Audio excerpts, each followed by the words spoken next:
Olá pessoal, está começando o Empreender de hoje aqui na nossa Rede Sim. Como todos os dias, um convidado para você conhecer um pouquinho a história dos nossos empresários aqui de Linhares e região, né? Hoje a gente alcançando aí todo o Espírito Santo com a nossa audiência. Nosso entrevistado de hoje, com grande prazer, a gente traz aqui Robson Santana. Vamos falar um pouquinho da área de software, de computadores, esse mundo todo digital que hoje muita gente está lidando com ele, mas que ele já faz um sucessinho há muito tempo. E o Robson é um dos primeiros aqui das antigas de Linhares, vamos assim dizer, né? Robson, muito obrigado por estar participando aqui conosco no Empreender, né? É um orgulho muito grande a gente estar aqui contigo. E eu que agradeço, Marcelo. Né? Natural de Linhares, que a gente sempre pergunta, né? Exatamente, natural de Linhares. De que lugarzinho nasceu aqui? A minha infância foi no bairro Novo Horizonte, né? E eu fiquei lá até mais ou menos os 20 anos. E aí meus pais se mudaram, morava com meus pais ainda, né? Meus pais se mudaram para o Três Barras. E aí eu fiquei morando um tempo com eles, me casei e hoje moro no bairro Colina. No bairro Colina. Então sempre em Linhares, estudou em Linhares, toda a vida em Linhares? Sempre em Linhares, estudei em Linhares, durante toda a minha vida foi aqui. Você está na área empresarial hoje, tem a sua empresa, né? E vem de família, como é que é? Como é que seu pai fez? Como é que é a sua história? Conta um pouquinho pra gente, né? Pra gente conhecer o Robson. Na verdade, buscando lá atrás, né? Um pouco da história do meu pai e da minha mãe. Meu pai, meu avô, na verdade, materno, né? Pai da minha mãe, ele tinha terras lá em Soretama. E aí meu pai também morava lá, que o pai dele tinha um comércio, né? Eles se conheceram lá. Meu pai veio para Linhares, ela continuou lá. Depois de um tempo eles começaram a namorar. E meu pai, eu acho que em 1965, 1960 ele veio para cá. E aí começaram a namorar, se casaram. E meu pai logo entrou na PRF, na Polícia Rodoviária Federal. E aí veio, onde ele trabalhou 30 anos, né? E se aposentou agora no ano 2000. Já tem um tempo já de aposentado. Já tem um tempo, né? O ano 2000. Já tem um tempo mas de ele aposentado. Foi 30 anos policial. 30 anos PRF. PRF, né? Você, único filho, tem mais filhos? Eu tenho uma irmã, que é professora, e um irmão, que mora hoje lá em Brasília. Brasília? Lá em Brasília. Que legal, né?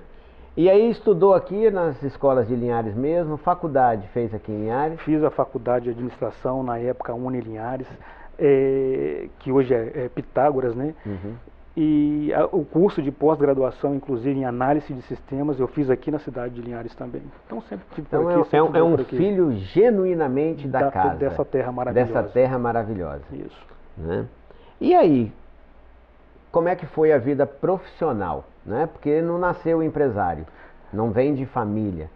Né? Qual foi o primeiro emprego, aonde trabalhou, como é que foi? Conta um pouquinho pra gente essa sua ralada aí, como é que foi conhecer computador, né? Exatamente. Marcelo, em 1994, meu pai ele me deu o primeiro computador, né?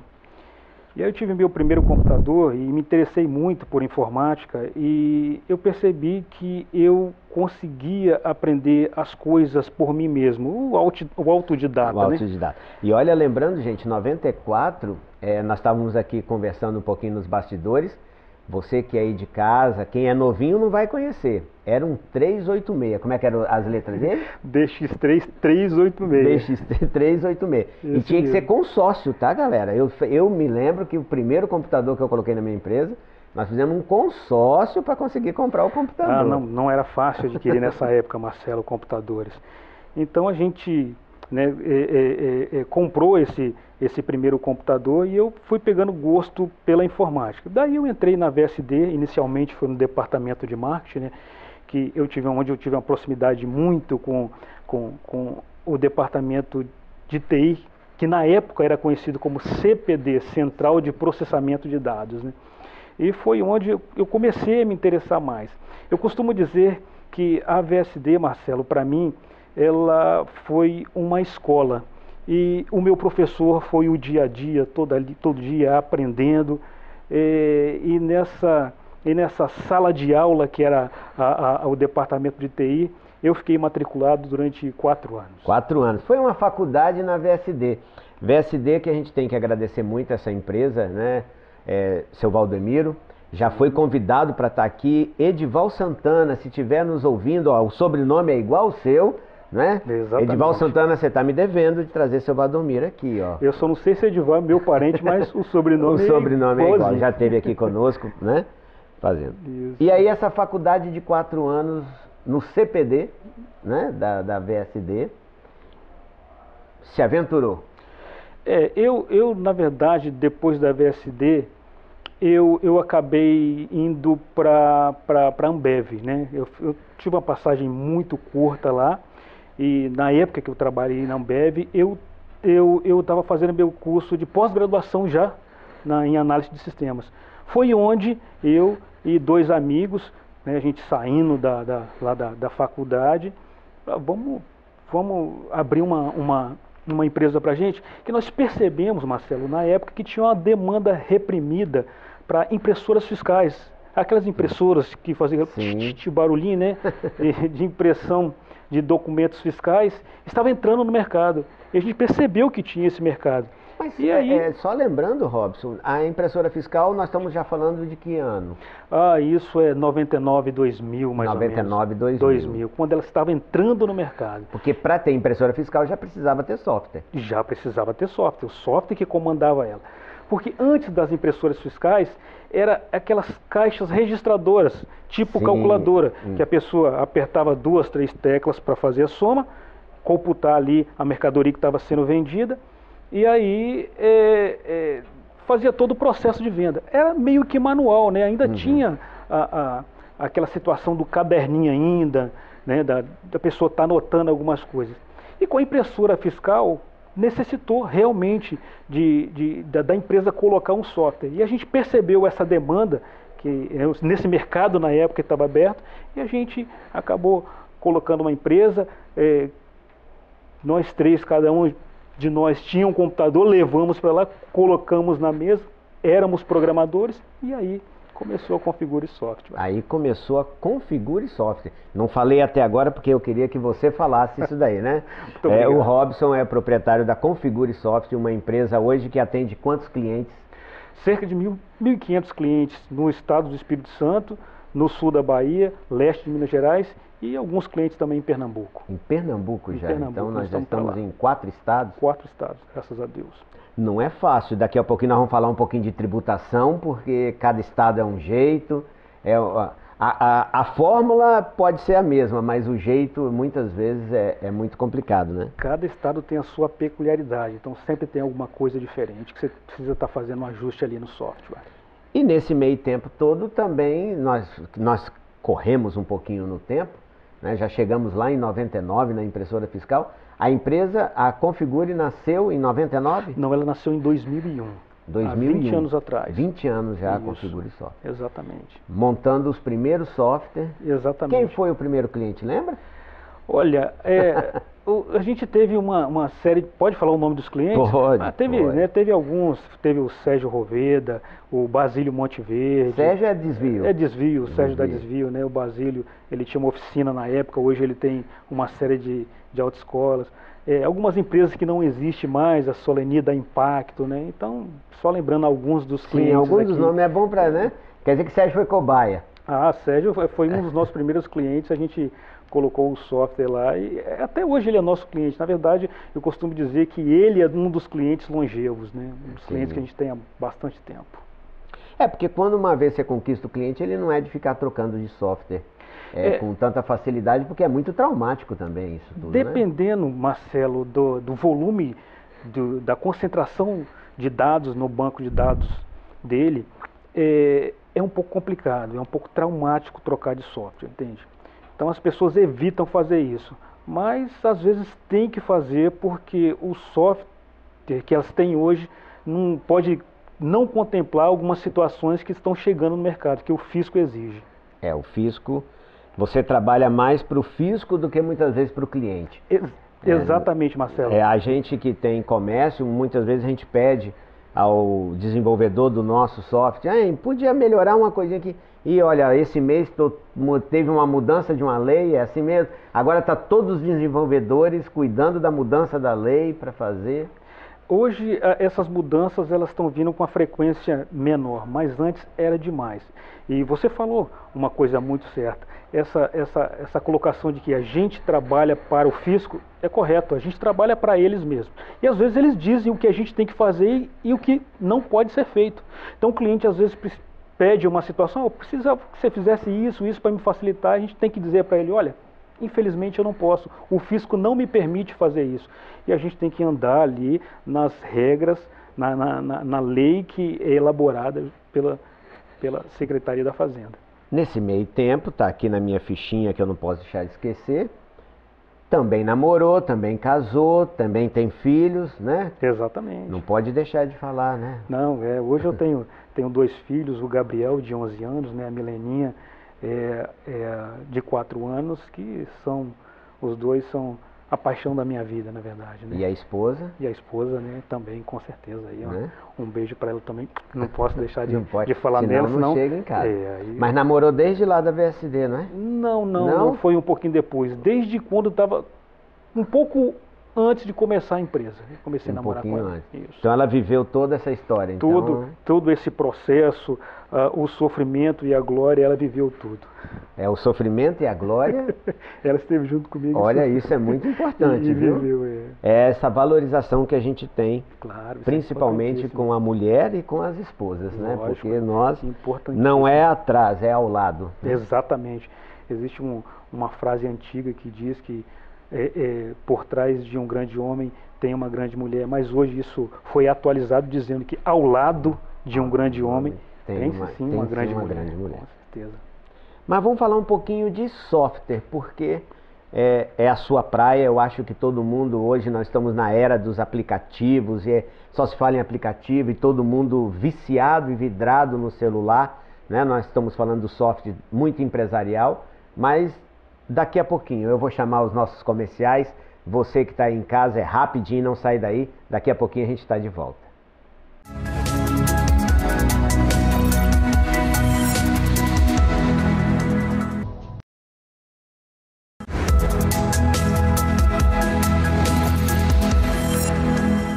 Estamos de volta. O Empreender de hoje, com Robson Santana, a gente falando muito sobre software, empresas, mas agora nós vamos entrar no aplicativos e nessa toda a febre que existe do celular, né? O Robson aqui nos bastidores já estava me falando, não é, Robson? Quem não está no celular está fora do mercado. Exatamente. Hoje, se você acompanhar os grandes nomes, você vê o pessoal falando isso com bastante afinco. Com a convergência, quem hoje não está no celular, quem não desenvolve para celular, quem não tem empresa com os aplicativos, né, voltados para celular, não vai ficar no mercado. A Configure já desenvolve software para celulares também, apps, tudo isso daí? Sim, com certeza. Na verdade, a gente já tem aplicativos voltados para celular desde 2012, né, onde a pessoa faz alguns pedidos via celular em restaurantes, que são, né, parte do segmento que a gente atende. E a gente, de 2019 para cá, está trabalhando em um novo aplicativo e um novo e-commerce para integrar esse rol de marketplace que vem surgindo no mercado. Ô Robson, você que é da área, me surgiu agora uma pergunta, porque a explosão dos aplicativos foi muito grande, né? Sim. Haja visto aí Uber, iFood e etc e tal. Mas você vê que o Uber veio, foi a novidade, né? Está em não sei quantos países no mundo. Bem disseminado, bem difundido. Aí, localmente, por exemplo, Linhares já teve 1, 2, 3 aplicativos locais de transporte, vamos falar de aplicativos de carro, né? E daí a pouco cai por terra. Então, aí você vê que no país mesmo, nós temos 3, 4 que se destacam. Outro dia eu tive a São Paulo e eu contei, lá tinham 12 aplicativos de transporte concorrendo já. Mas na verdade o que se destaca é um só.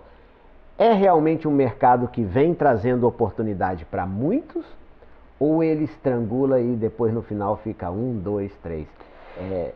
Por que eu perguntei isso antes de você concluir essa pergunta, uma dupla pergunta? Porque você está falando do e-commerce e hoje quem não tiver no e-commerce não vai. Mas como é que a gente vai concorrer com as gigantes como a Submarino, Americanas, Magazine Luiza, que são as gigantes do e-commerce hoje? Hoje o mercado de e-commerce e aplicativos ele é muito promissor. O que ocorre, Marcelo, que muitas vezes a pessoa que levanta um aplicativo ou monta uma empresa, ela não tem uma capacidade de administração ou gerenciamento como as grandes empresas que podem contratar profissionais só para cuidar dessa parte. Por outro lado, tem um outro grande empecilho para essas empresas, que é a estrutura. Hoje, a estrutura toda de uma empresa é levantada nas nuvens, ela está lá na nuvem.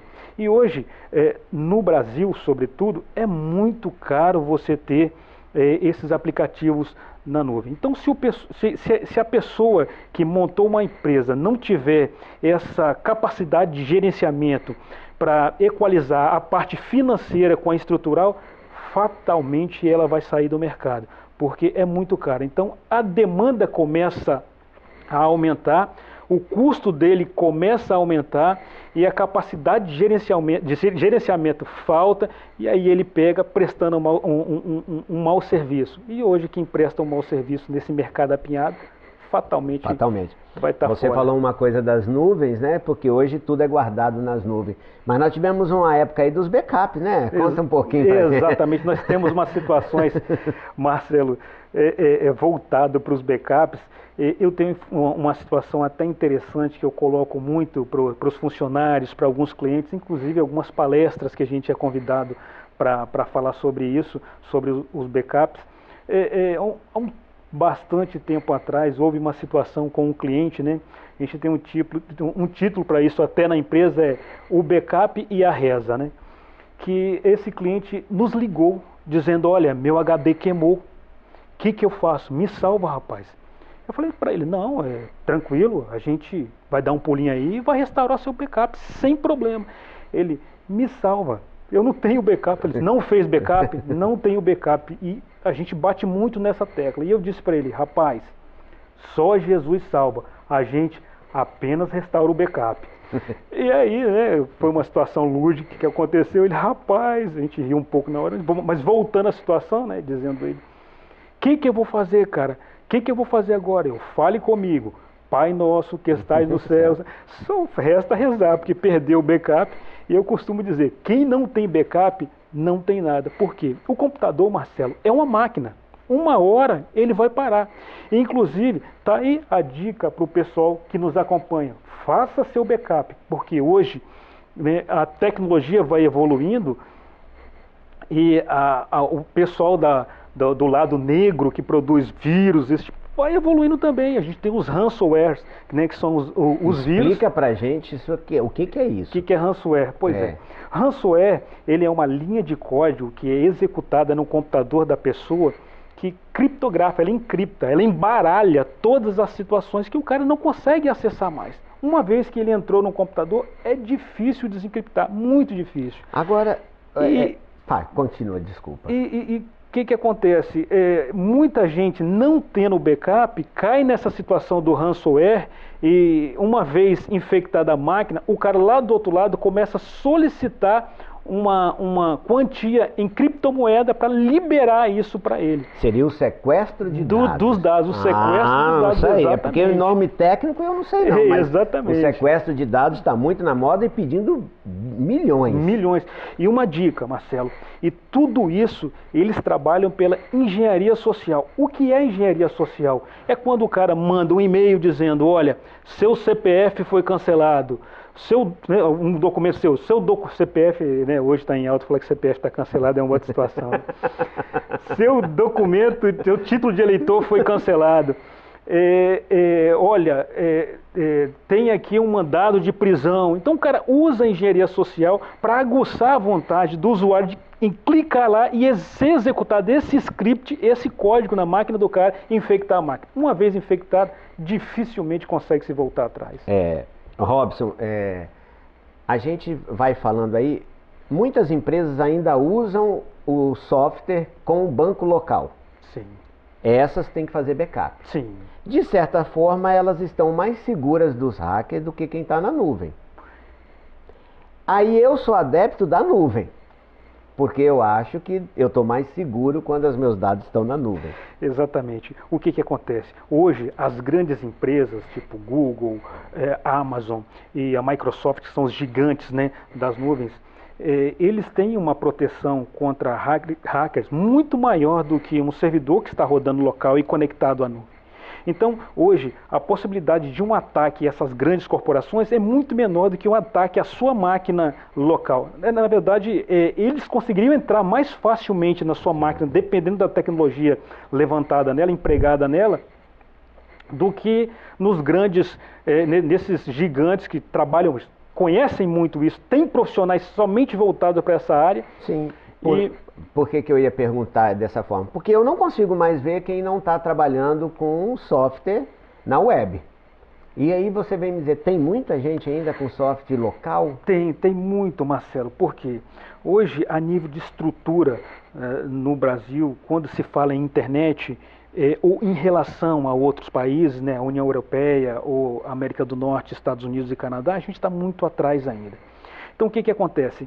Hoje a gente acaba ficando sem internet e a banda não é tão larga para a gente trabalhar. Então, para se atender o fisco não vai, né, ou o cliente, ele não vai aguardar se você não tiver internet, se você não tiver, né, uma estrutura naquele momento para atender ele. Ele vai querer ser atendido. O cliente vai querer ser atendido e o fisco vai querer reservar a parte que lhe compete. Dele. Então, hoje, as aplicações elas devem rodar na nuvem, mas obrigatoriamente se tem que ter uma parte, é minha sugestão, ter uma parte local como contingência. Se houver alguma interrupção nessa conexão, a pessoa tem possibilidade de trabalhar sem problema nenhum localmente e esses dados serem replicados depois lá nas nuvens. Isso é muito bom. Você está dando um conselho aí. Você vê que eu estou no ramo de combustível, né? Todos que nos assistem, graças a Deus, sabem disso.